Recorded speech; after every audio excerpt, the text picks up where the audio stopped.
আসসালামু আলাইকুম ওরহমতুল্লাহি ওবরাকাতুহু। প্রিয় দর্শক, তরিকত টিভি 2 ইউটিউব চ্যানেলের পক্ষ থেকে আপনাদেরকে জানাই আন্তরিক মোবারকবাদ।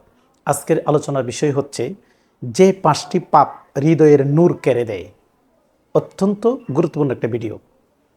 আজকে আলোচনা করব যে 5টি পাপ হৃদয়ের নূর কেড়ে নেয়। এই 5টি পাপ কী কী? যে পাপগুলা মানুষের অন্তর থেকে নূর কেড়ে নেয়। 1 নম্বর যে পাপ সেটা হচ্ছে নামাজ ছেড়ে দেওয়া। ইসলামের বিশেষ স্তম্ভ হচ্ছে নামাজ। কারণ বুখারী শরীফে আছে বুনিয়াদ ইসলামে আলা খামসে, ইসলামের বুনিয়াদ হলো 5টি।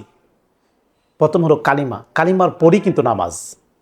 তাই এই নামাজ ইচ্ছাকৃতভাবে অবহেলা করে, তুচ্ছতাচ্ছিল্য করে, অবহেলা করে যারা নামাজকে বাদ দিয়েছে তাদের হৃদয় দুর্বল হয়ে গিয়েছে, তাদের হৃদয় থেকে, অন্তর থেকে নূর চলে যাচ্ছে। 2 নম্বর হৃদয় থেকে নূর কেড়ে নেয়। 2 নম্বর যে বিষয়টি সেটি হলো মিথ্যা বলা। যারা বেশি বেশি মিথ্যা বলে, নবীজি বলছেন আল কিযবু উম্মুজ-যুনুব, হাদিস। নবীজি বলছেন মিথ্যা হলো সকল পাপের মা। যারা বেশি বেশি মিথ্যা কথা বলে তাদের অন্তরটা কলুষিত হয়ে যায় এবং সত্যের আলো থেকে দূরে সরিয়ে নেয়। তাহলে মানুষের হৃদয়ের যে নূরটা আছে, এই নূরটা কেড়ে নেয় মিথ্যা বললে। 3 নম্বর যে পাপটা সেটা হলো হারাম উপার্জন, উপভক্ষণ। কেউ যদি হারাম কিছু উপার্জন করে বা হারাম কিছু খায়, এই হারাম উপার্জন ইবাদতের প্রভাব কমিয়ে দেয় এবং হৃদয়কে কঠিন করে দেয়।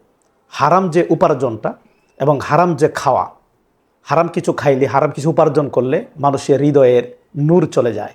অর্থাৎ হৃদয় থেকে, মানুষের অন্তর থেকে নূর কেড়ে নেয় কি? হারাম উপার্জন বা হারাম কিছু খেলে। 4 নম্বর যে বিষয়টা যে মানুষের হৃদয়ের নূর কেড়ে নেয় সেটা হলো গীবত। গীবত ব্যাপারে নবীজি বলছেন আল গীবাদু আসাদ্দু মিনাল জিনা। গীবত হলো জিনার চাইতেও খারাপ।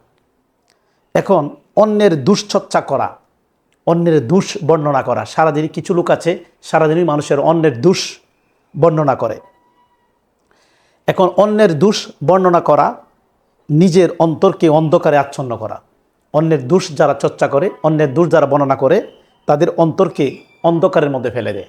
অর্থাৎ গীবত গাইলে মানুষের অন্তর থেকে নূর চলে যায়, মানুষের অন্তর থেকে নূর কেড়ে নেয় গীবত বলা।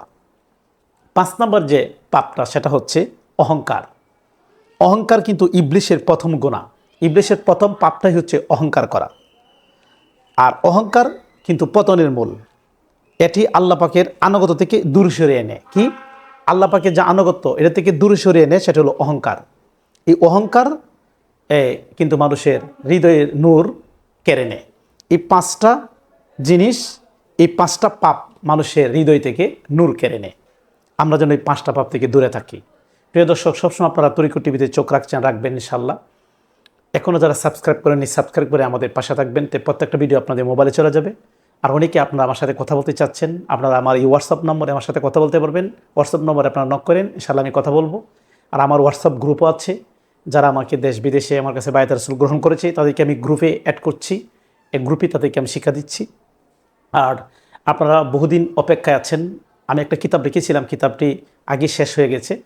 এই কিতাবটির নাম তরিকতে মুক্তি মিলে অজানাকে জানো। এই কিতাবটি ইনশাআল্লাহ অচিরেই বের হবে। 1 মাসের ভিতরে কাজ চলছে। এটা অনেক বড় পরিসরে, খুব বড় আকারে বের করছি।